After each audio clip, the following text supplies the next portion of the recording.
right, here it is. Here it is. Here it is. We're back again, December 10th. Still, not for long, but it is still the year 2024. Welcome aboard, everybody. Listen to the Crushing Iron Podcast. This is episode 820, 820. 820, your bi-weekly dose of therapy in December. It's funny you say that because I was just mentioning that to someone, or was it yesterday, reading through a Training Peaks comment, and I was like, yeah, it's interesting that, the big build-up to like the happiest and jolliest time of year, that's legit the farthest thing from what I read in Training Peaks right now. This is, honestly, it is the most stressed time of year for almost everyone. You got all these extracurricular activities. You got Christmas, you got travel, you got end of year, business meetings, you got extra, performances and stuff for school. You got, presents to get, you got family coming in, it's all this. And like, we talked about no man's land last week, but it's legit. I'm like, hey, I thought this was supposed to be like the jolliest, happiest time of year. And honestly, it seems like the most stressful time of year for everyone. So I'm trying to figure out like where we lost our way in this, the spirit of Christmas and the wonderful time of year. I'm like, people don't seem too fucking happy right now. They seem stressed. They seem stressed to the max, and I think also it's like they're out of their routine.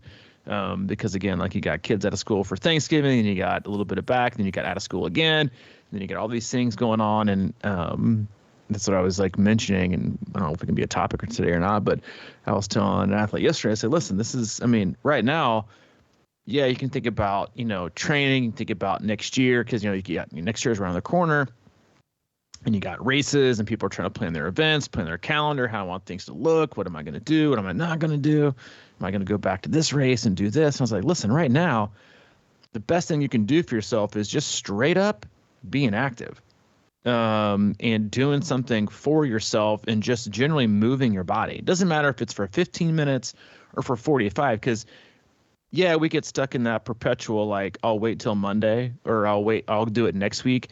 This is the worst time, because everyone is, I'll just wait till January 1st. There's no reason to do anything right now, because I'm just going to stop it around Christmas. And then you got that whole week from December 25th to January 1st, where you pretty much, everyone gets a free pass to, do whatever they want to with their life, and with, eating and drinking and lack of sleep. And then they want to start the year off, with high levels of motivation, even though they're coming off like, a 1 week bender of, turkey dressing, chocolate pie, booze, and, peppermint cake. Right now, the best thing you can do for yourself, and here's the thing is, I don't even care if you get fitter. I don't even care if you lose a little bit of fitness. The best thing you can do right now is to get outside, fresh, clean, probably cold air, and move your body. And one, just be outside because it's good for you. But two, again, I think we've touched on this a lot the last few weeks, but it's a topic in a lot of people's mind, is what it can do for you mentally and emotionally, and increasing your ability to be resilient this time of year. Because it is, let's be honest, it is a stressful time of year, being around family, being around, other people you might not want to be around, commitments, inconsistency. You walk into work every day and there's, 17 different, pound cakes on the lunchroom or on the break room table, donuts and snacks. It's just like temptation abounds. Like, just get out and take care of yourself. If not, just to make yourself more, resilient through this, it's not a hard time, but it is for a lot of people. But just to make yourself feel better in general. And then when you'll be ready to kickstart the year, you'll be not treading water, maybe fitness wise, but from like a mental, emotional standpoint, you can't tell me that doing nothing, right? Because we talked about this a ton, is how you get resistant to doing even what you want to do. The more time you take off, the more you want to take off, and you kind of fight this resistance to doing something you even want to do. But the more you do it, the more you crave it, right? Even if it's a short run or walk. So honestly, like, we don't need to go too down and deep in the well today, but right now, mental health, taking care of yourself, doing things that are fun, but just do something, because you're going to thank yourself tomorrow, and then you're really going to thank yourself come January 1st. Yeah, man, I think, stress is what happens when humanity forces humans into a bucket. And I feel like we're all coming to this bucket of holidays, and it does add up. I think there's a lot going on. And, what you said is accurate. You know, just find something that makes you feel good, keep moving, and all that kind of thing. You know, I was talking to a new athlete yesterday about, you know, next year, the Ironman at the end of the year, and you know, we were talking about. I just said, you know, the more I go through this, the more I realize that, what's that saying? There's 100 ways to skin a carrot or something, or peel an onion, or what is it? There's a bunch of different ways to peel it. When it comes to vegetables, I'm not your guy for analogies. Well, I do. I think that it's you know, I've talked about social media a lot, but you know, you kind of, certain people, like, and I think you mentioned it before the podcast, is certain people are in one spot, other people are in another. We're all in different places. We're all handling this, you know, flip of the year in a different way, maybe. And you know, it's easy to kind of fall prey to seeing shit on social media and thinking that we're not doing the right things all the time, but we have to do what's right for us, man. And you know, lately for me, that has been doing a lot of just walking. You know, I'm running some, but I'm not like forcing it, because I'm just like, you know, it's almost like there's a natural tendency a lot of times, and I can just speak for myself, but I've, you know, seen it in a lot of people, but when things are kind of getting tough, to make them tougher, you know, it's like, oh, I got to break my way through this wall right now. And I don't think that, you know, I think there's times to break through walls, and there's times to kind of just let them sit there and, you know, deteriorate in front of you, because, you know, the adding stress to stress can work in the short term, I think, but I think eventually it always comes back to bite us.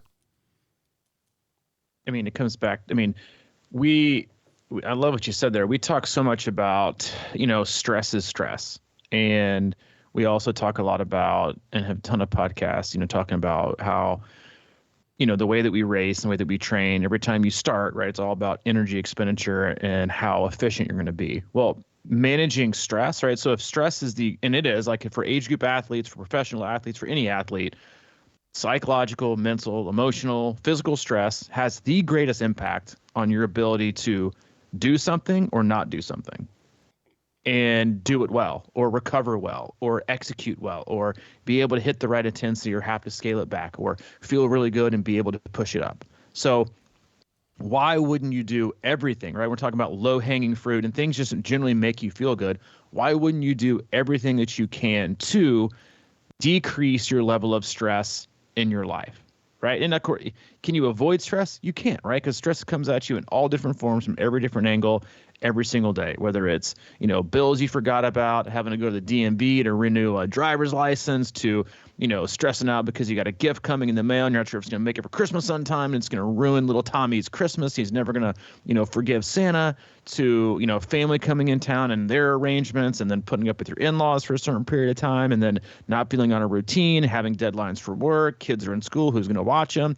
We don't have any control over that. Zero. What we do have control over, and we talk about this frequently, is what we do outside of that to allow ourselves to see stress in a different way, or be able to handle it differently than we have in the past. Now, if I come to you with all those things I said to you, and you wake up every day and you're just like, all right, would I rather have 8 hours of sleep or 6 hours of sleep to combat those? You'd pick 8.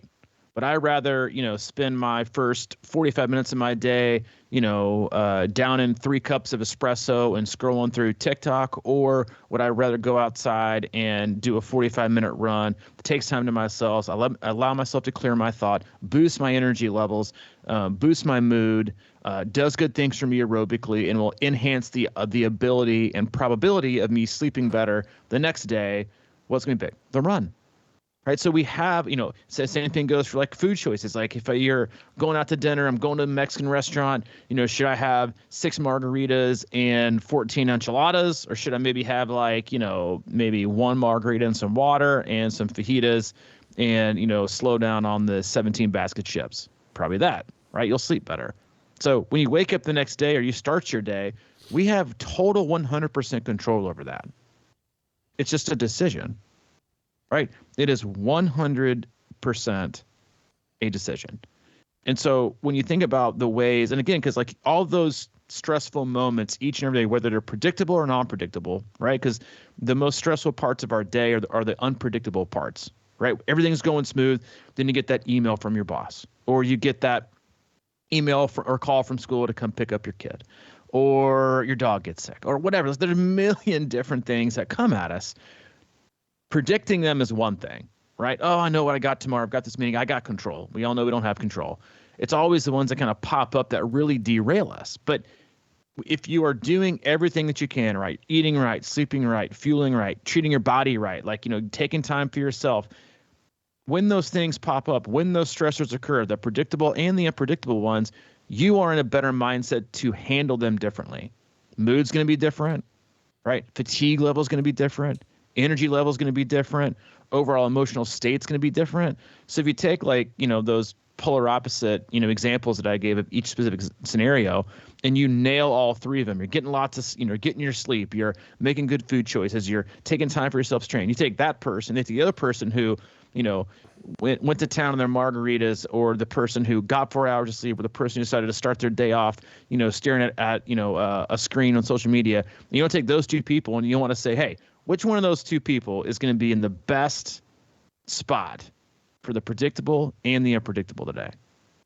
No one's going to pick the person that made the three, not so ideal choices. They're going to pick the one who sets them up for success. So we have that opportunity. So even if it's not about training, which I think is the biggest disconnect people have right now, is that you look at to way too much of a serious degree, right? I'm a triathlete. I got to train for triathlons. I got this race coming up. So if you don't have one, who are you and what do you do? Well, what you should be focusing on is, I am, John Doe, and my goal from here and forever is to take care of myself that gives myself the best quality of life for the longest that I can live. So what does that mean? Does that mean doing nothing when there's a race on the calendar? No, because that's not health. That's not taking care of yourself either, right? So right now, when all these things are kind of coming at you in different directions, or maybe they're not, right? Maybe this you're in like a purple patch of, because I've got athletes like that. They're just in freaking cruise control. They are on fire right now. Just freaking enjoy it, because it ain't always going to be like this. Right. And so make sure you also don't take yourself too seriously if you're in that purple patch, zone of everything just clicking together. Life's good. Kids are good. Work's good. Training's good. You feel great. Don't overthink it. Just let it ride. Right. It's almost like let's not talk about it because then something bad will happen. So again, remember, like, taking time for yourself, maybe having that extra cup of coffee, maybe do it with a friend, maybe do it reading a book. Right. Because how you treat yourself now, that's the person, right? Either with more energy or less energy come the first part of the year, when you're going to want to get kickstarted no matter what it is, right? You're going to want to get back on track. You're going to want to get on track, period, or you want to get on a different track. That person is either going to have an increased level of just standard operating energy each day they wake up, right, based on how they treated themselves in December, or they're going to have this built up stress, this depleted level of energy, right, in this behavioral pattern that you're now going to have to flip totally in order to be able to execute these new goals or new resolutions that you have going forward for the new year.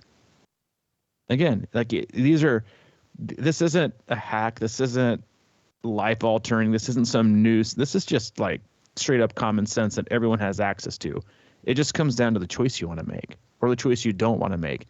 And again, you don't have to be perfect every single day. You just don't. You just have to make mostly good decisions and avoid as many bad ones as possible, right? Live a little, have, again, stay up late one night, but make sure you sleep in the next few nights, right? Live your best life and have a few extra margaritas and some chips and salsa and enchiladas. For the next couple of days, maybe, clean up a little bit, right? We're not talking about total absence here. We're just talking about not creating a pattern of behavior that's going to be so hard to change when you need that solid, commitment level and patterns of behavior to be the most successful part of you that you're going to want, right? You're going to dig deep for come January. And these are all little things that I think we can do each and every day that just provide an overall positive impact to our daily life.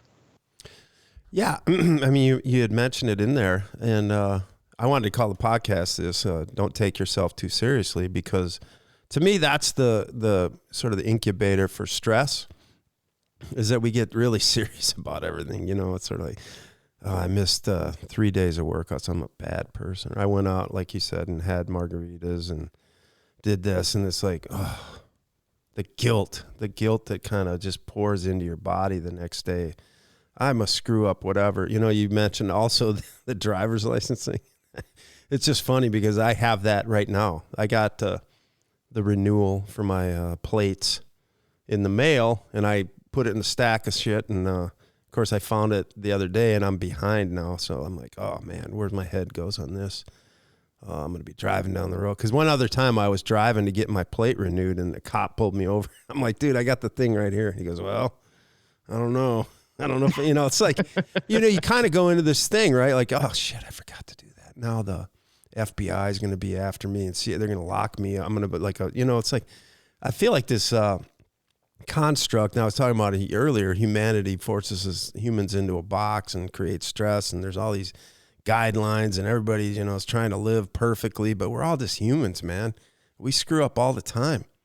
You know, it's like, who are we to judge other people and create these sort of like overarching umbrella, like, you know, rigid rules that we all follow, man. It's just like, we're all trying to figure it out, you know? So I just think that's a huge thing, is sort of like not to judge yourself and not to take yourself too seriously, because I mean, man, you know, we see it in Training Peaks all the time, like the myriad of comments and ways that people kind of get hard on themselves. And it's just like, wow, we got to stop this, man. We're all trying to just, you know, feel better. And I mean, like for me, that's the ultimate goal, is just to feel good, you know, and have energy. And whenever I realize that I'm doing shit that's taking away energy, I got to be like, that's not the way to go. You know, everything for me is about, you know, being present and having that energy to, you know, do normal shit and be a normal person, and not be like overwhelmed all the time by,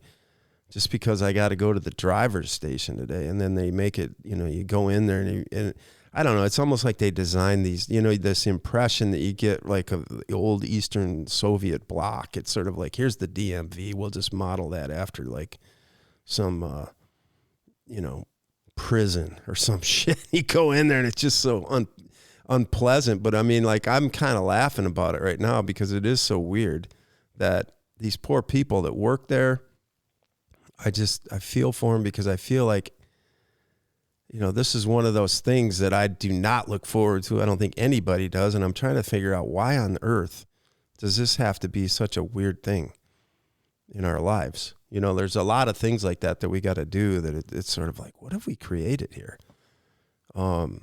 Anyway, that's kind of an offshoot, but I just think it kind of rolls into sort of our approach to every day. It's like, man, you know, nobody cares about the fact that I have to renew my plates today, but it's a big deal in my head.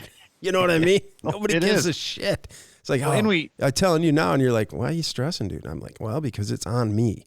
Oh, no, dude, that would stress me out too. I mean, like, but you know what I'm saying? Weird. It doesn't stress you out because you're not dealing with it, but it's easy for you to look at it and go, come on, man, that's no big deal. And I do that a lot with training, is like, I don't know if I'm going to be ready for a race. I'm like, no, you are. Forget it. Don't.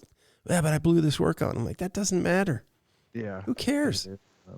It's such a great point, right? It's always, if we could all handle everyone else's stresses like we handle ourselves, we'd be all better off. Right? Because like you said, like if roles were reversed, you'd be like, come on, man, it's just go and get it done. And then inside I'm like, because to me, that's one of my least favorite things to do in life, is anything that has like going to the DMV or doing whatever. It's like getting your driver's license. I'm like, oh my God, I got to like go get a number, and I got to check in. Then you got to check in online. Then I mean, how to do that. And you got to call for a number. And then like, there's other things in life that would stress people out to the max. And I'm like, well, I mean, that doesn't seem like a big deal. You know, so it is so interesting in how we always seem to find like the brighter side of things for other people, but we have a really hard time doing that for ourselves. Mm-hmm. You know, and it's just always easier. And I think it's not the all or nothing piece, but you know, like we have our own impact and our own reality of how things go and what's worth it or what's not worth it. And it's always easier to give someone advice than it is to listen to ourselves. You know, it's the do as I say, not as I do. And that's also like the same when it comes to like how we treat her. You're like, yeah, take care of yourself. You gotta get out there and you gotta do that. Meanwhile, you're like, you're like 18 Reese's deep, sitting on your stomach, drinking a cold beer at 8 o'clock at night. You're like, You got this, man. You can turn around, just get up tomorrow and do your thing. And you're like, wait a minute, I'm not doing any of that. It's very easy because honestly, like I think I don't want to say it's easy, but oftentimes when we do that, and I think it's a great example is, it's very easy for us to give like really good, positive, impactful guidance when we are low on stress, high on sleep, high on recovery, very low levels of fatigue. It's because we're like, if that hit me today, I think I can handle it. But if you came to me and you were like, dude, I'm having like the worst day ever, and I'm having this, and I was also having it, I don't know that I'd be able to give you that like, impactful guidance with, a little bit of a positive. I'd be like, dude, me too, man. Right. Yeah, so like, but that's just keeping it real, Exactly. Right. So I think, how we, again, like if we could, that's why I always say like, as a coach and as an athlete, and I tell athletes that I work with all the time this, I'm like, listen, after you're getting with a workout, is what you're saying to yourself what you would say if you have kids, is what you're saying to yourself after a workout what you would say to your kid after a game or after a practice? The chances are probably no. Did you have fun? Did you learn something? I'm proud of your effort. Keep working hard. Does it suck to lose? 100%. So let's keep working hard. Everybody loses, right? You won. Congratulations. You're not the world champion. Get back to work, right? It's all part of the process. Enjoy it for 24 hours. Sit on your, sit down and be, frustrated for 24 hours, but that's about it. And I think, right now it's so much about, it's so much about all or nothing in the waiting game, and if you are super busy, for example, like I had a 7:30, I had to get out of the house in the morning early at 7:30, woke up a little bit later than I normally do. I was going to run, but I had no opportunity to run because I was going to be cutting it close too much. So my first thought was, just skip it and figure it out later this week. But I was like, well, I know if I don't do it right now, I'm not going to do it today. So if I don't do anything for myself today, that's going to be I committed 0 things to myself today. So I got out really hurt, grabbed a cup of coffee, rushed out, grabbed waffles, took them on like a 25-minute like fast walk, just to get out of the house, just to breathe in some. It's like 20 degrees here. Get in some cold air, do something for myself, do something for my dog, and guarantee you that set myself up better for today than doing absolutely nothing. Was it Strava worthy, Training Peaks worthy, or it's this big like training stimulus? No, it was none of that. But it 100% impacted me from the chin up.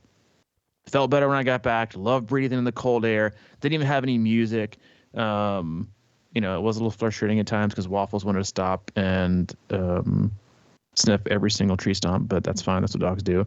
But it was that small, to me, it was that small, insignificant, non-training related choice that I made to do something active, to take time for myself, because again, it's a behavior thing and it's a commitment thing.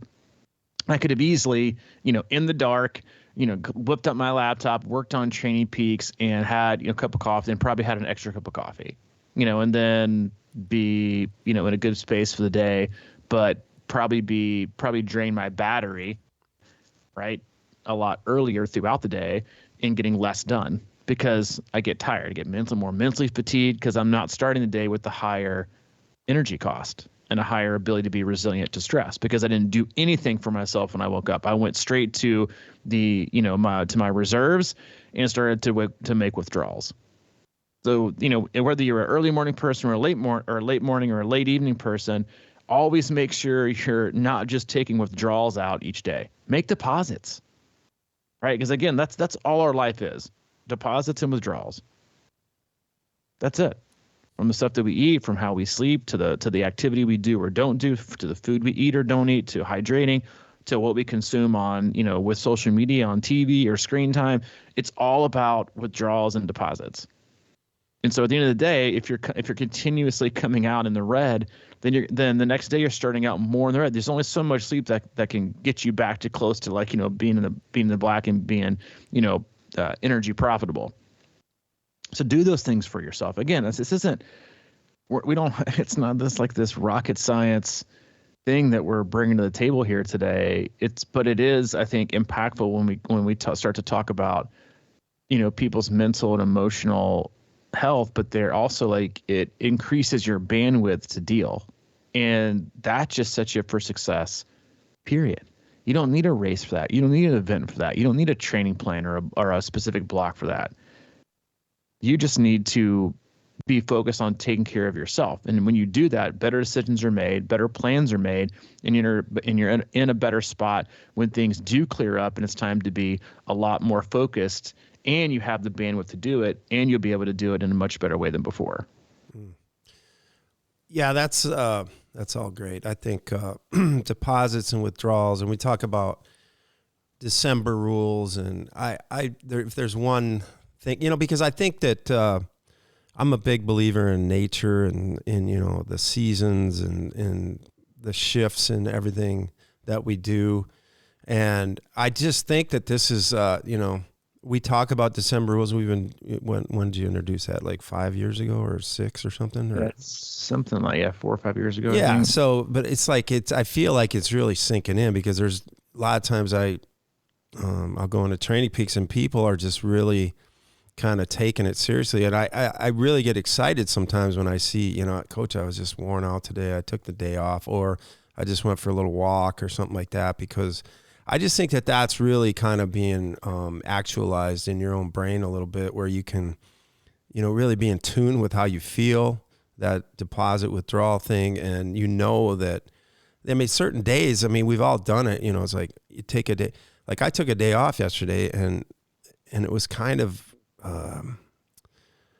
I just had to do it. Right. And today I actually feel, it was just one day off, but I feel much more, I guess springy is a good way to put, sometimes your legs are just like, everything you're doing is just like, man, this sucks. And I got to go work out. Sometimes that isn't the best thing to do in the long run. So I think it's really important to kind of pay attention to that shit and be okay with it. Like I was saying, you don't want to feel guilty because you missed a workout right now or something like that, because we're looking long term. And the more I've been in this sport and the longer I've actually participated and done Ironman racing, and I kind of come to terms with this idea that this is a longevity game and what's going to be the best for me in the long run, because I'm not, I guess it's like sort of not giving a shit what people think. It's like getting back to yourself and realizing that we have to live the life the best way we can. And I just think it's interesting when you're saying how, like if you were down and I was down and we were trying to console each other, or it's hard to motivate when you're kind of in not in a great spot. Like sometimes I'll get that way, and I'll be like, man, I am exhausted. Now I got to go into Training Peaks and like fire these people up.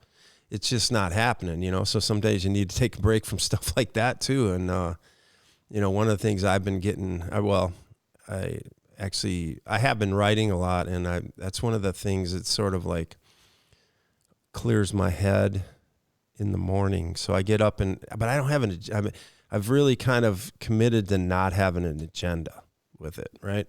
And I think sometimes that's really kind of what December rules sort of falls into, is like, let's just not have an agenda, but let's do stuff that we know is going to kind of be filling our tank a little bit.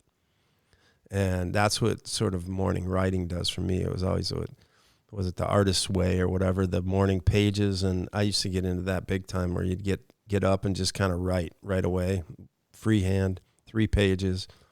That's not what I've been doing, but I still have been writing kind of,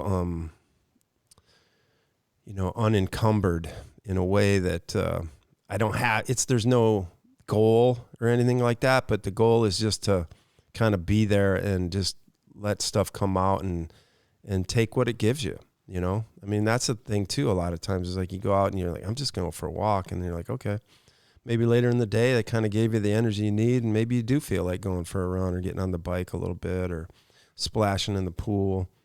And I just feel like with me, this quest to be great at Ironman is such a weird thing, because it sort of microcosms its way into, I have to make every stroke perfect every day of my life or whatever, you know what I mean? And I think sometimes that rigidity can really tie you in a knot. You know, I've been thinking about that a lot as I do a lot of incline treadmill walking, and I've been thinking about that a lot as I walk, you know, how sometimes I can get rigid with my walking stride. And I'm like, wow, that's weird, man. You know, I think because it is on a treadmill, it's forced in a way, but so I really just am trying to walk with, you know, less tension. I guess that's the best way to describe it. And I think that if we can approach a lot of our training that way, it's sort of this free flow kind of thing. I mean, you know, like you see great athletes in any sport, and you're like, wow, man, they just look like they're just moving, not thinking about movement. Or, you know, sometimes you just got to get out of your own way and just let the flow of the body and do its thing, you know, to do what it was meant to do, which is move. But the minute you get, you know, you start getting in your head about, man, I got to get this perfect stride and or whatever, it's just like, just let it go, you know. It's sort of like, you know, skiing and just being like tense the whole time, or you just going to let it flow. Or like I talk about mountain biking a lot, when you're going down hills, you know, if you start trying to always pick your path and, you know, like consciously looking at every little rock and everything like that, you're going to really be in for a world of hurt. You just got to kind of trust, you know, the energy of the world and just flow with it. Well, and the less rigid you are with all things, the less opportunity there is to get stressed about a change. And like, you know, I know a lot of athletes who like any and all, right? The smallest and the biggest insignificant thing that happens is a total deterrent, and like it's the end of the world. You know, and because they're on so much of a time crunch, or the workout has to be done perfectly. It is a all or nothing. It is a 100% black and white. And, you know, I like to have plans, but I like to not have anything really concrete until the very last moment, because the more you can have plans, you can have ideas, you can have, you know, things you want to get accomplished. And yes, you need to be strategic and thoughtful in how you get those done. But the more rigid you are with all things in life, the more opportunities you have to allow yourself to get flustered or stressed when things don't go correctly. Now, you don't need to be loosey-goosey about it, but you need to allow something. I was talking to a dad that his son plays hockey with Hayden, and he was a former Navy SEAL, so somewhat successful. And we were just talking after practice one day, and he's gotten into business. He said, "Listen, man," he said, the most successful people in life operate in the gray. They don't operate in the black and the white. They always operate in the gray. You got to push the boundaries one way or another to get anything done. And this is coming from a person who would think is probably the most rigid, you know, by the book, by the rules person, you know, with, you know, coming from that kind of background on the planet. And he was like, no, dude, he's like, you got to live your life and be successful in the gray. And that's why the most successful people live there. Because if you're too black and white, you're either adhering to every rule that shouldn't even be there, or that's meant to prevent you from being successful, or you're breaking every rule. But you got to be somewhere in the middle, because that's where all the opportunity lies. And I'm like, all right, well, my favorite color is gray. I got something in common here with you. But I think it's just a great example for all athletes, and that everything has to be perfect and has to be lined up for all things. And I think, again, like going in this time of year, you have to be able to operate. I mean, maybe it's a good trial run for those that operate only in the black and the white, right? And that the gray is I'm telling you, it is a very comforting place to be, because it's weird, right? Because you're almost always balanced and able to be responsive. because you're not so steadfast in one total direction. So anything that maybe alters you or gets you off course is a total derailment to the mission that you're setting out to accomplish. If you're operating in the gray, you're more agile. You can go left, you can go right, you can go front, you can go back, you can adapt, you can problem solve. Again, it's about the smallest thing taking you off course than seeing and being able to see an opportunity where you can actually continue to stay on course. It just might look different. And I think athletes, especially type A triathletes, really, really, really have a problem wrapping their head around multiple opportunities, multiple ways, multiple processes, multiple journeys to get them to the destination they want to get to, and probably multiple timelines. It's hard to wrap your brain around that when we live in a world where everyone wants you to think that everything is so controlled and so predictable and so, precise. It kind of fakes you into believing that everything is under control and everything is you can just take science, you can take data, and it's just it's just what it is. That's just not the case. And the more you can believe that, it also gives you, I think, a lot of. I think it should give you a lot of confidence, right? Removing those timelines, removing the rigidity, removing the concrete this and the have to have that and has to be this and this timeline. It just makes it makes you feel uncomfortable just saying that. It's like to have to operate like that just restricts you. And even if you do get to that point, was it even fun along the way? Because it sure doesn't sound like it would be. Yeah, man. One of the most uncomfortable times in my life as a triathlete was my first sprint when I came out of the portalet in my tri kit for the first time. I was walking around, I just felt like, I did not belong. I mean, I felt so out of my fish out of water kind of thing. And I was like, this is the weirdest shit ever. I'm not a triathlete.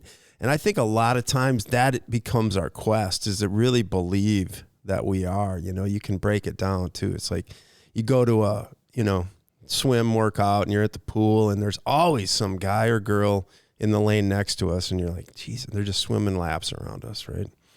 And what's the thing we always say? It didn't even look like they were trying. They were just swimming like twice as fast as me. And it's because they're a swimmer, they believe it. And you think about like Marinda Carve and Patrick Longa on the run at Kona, and they're just gliding, right? They know they're runners, right?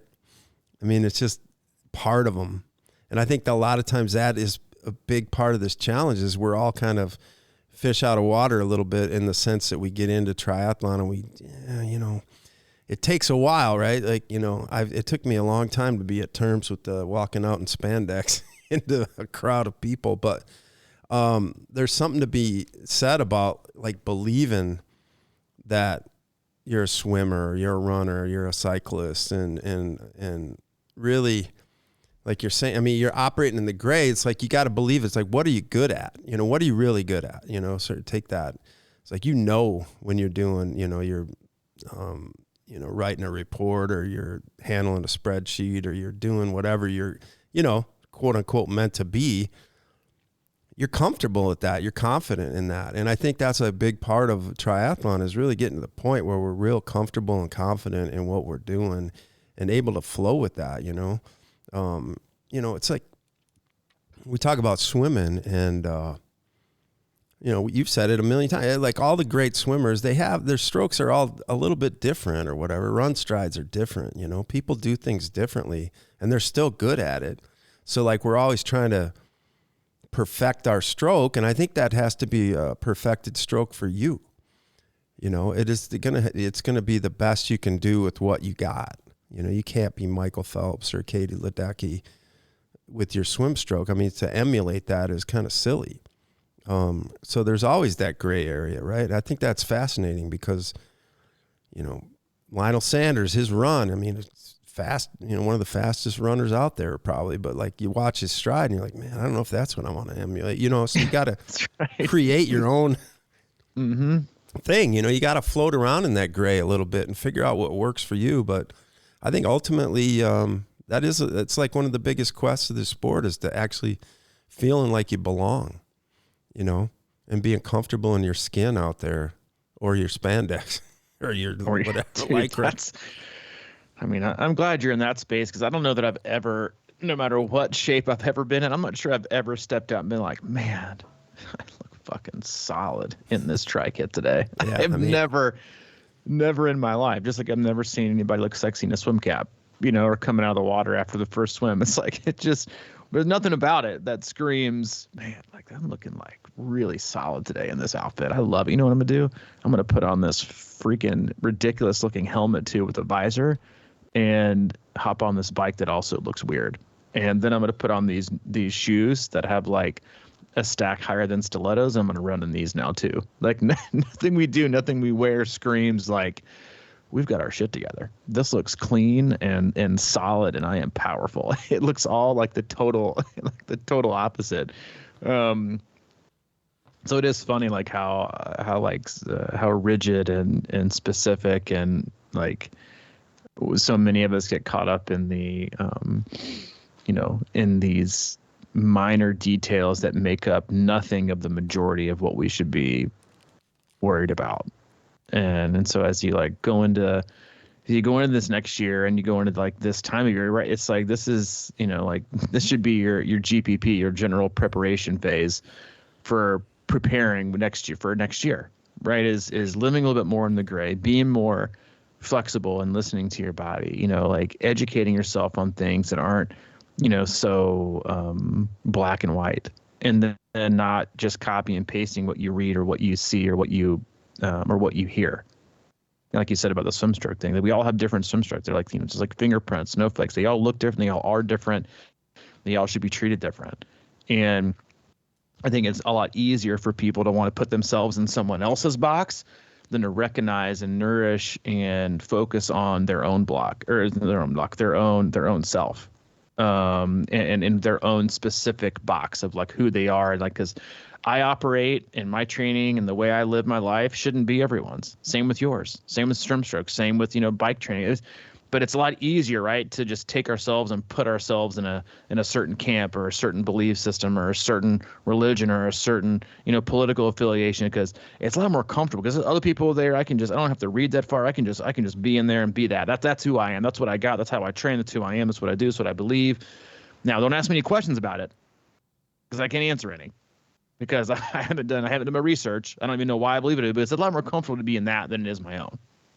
Be your own.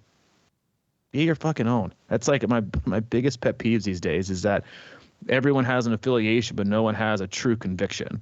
Like, that's actually worth the amount of effort they put out into what they stand for or stand against.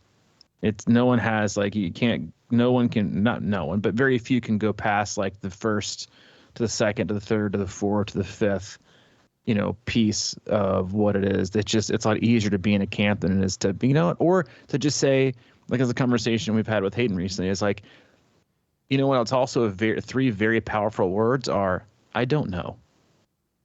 I don't know. No one wants to say it anymore. Hey, do you know what? I'm really not sure. I can work on it, but or maybe I'm not your person, but I'm just not sure. That's above my pay grade. Like, don't ask me that. It's okay to say, but everyone has to have something. It's okay to not. And so work on finding your own way, in whatever that looks like, whether it's your own race calendar or your own strategy for being successful, the training that you feel like you should do, experiment with that. Like, find your way. Don't be so, drawn into everyone else's way. And although it might be comfortable because you're surrounded by this, similar people, that's not a great place to grow when you're surrounded yourself by like-minded people, because no one's going to challenge anything and no one's going to be trying to make themselves better. Just find a way to make yourself better, your own journey, your own specific version of the best self that you want to have for this next year. Start working on it now, and be more in the gray with that, because if you get too far in one direction, as we've all seen in the last few years, I feel like, is that there's very few people left in the middle. It's all black or it's all white. It's all this. It's all that. It's all right. It's all left. There is like a middle, right? And then I think it's a lot, honestly, I think it's a lot more enjoyable in the middle too. Yeah, no doubt about it. I think,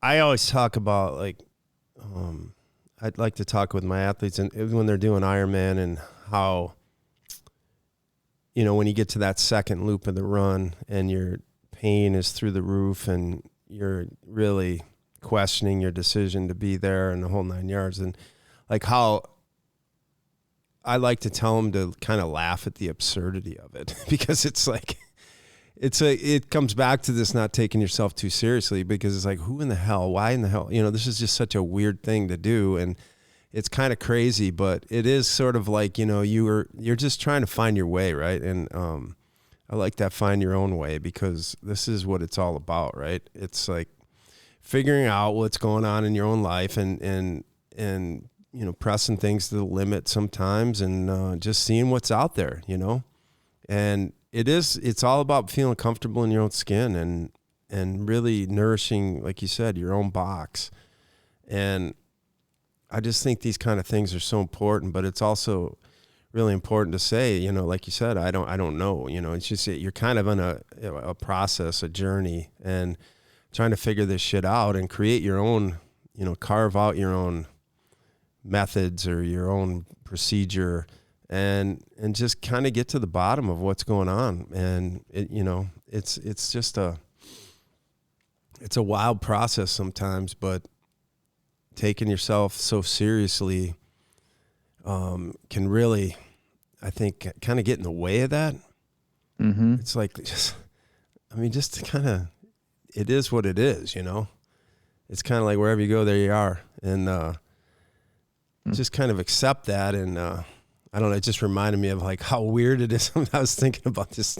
I don't typically train in my tri kit or anything like that, but where I'm at, there's a lot of like construction going on and shit. And it's just like, I don't know about you, but sometimes I'll get it's weird.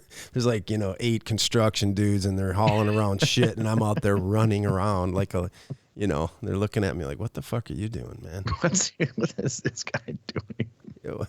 You ever run through those situations where you're like, you're the only runner out there and there's like, some kind of party going on or something. You run by him like, what a weirdo.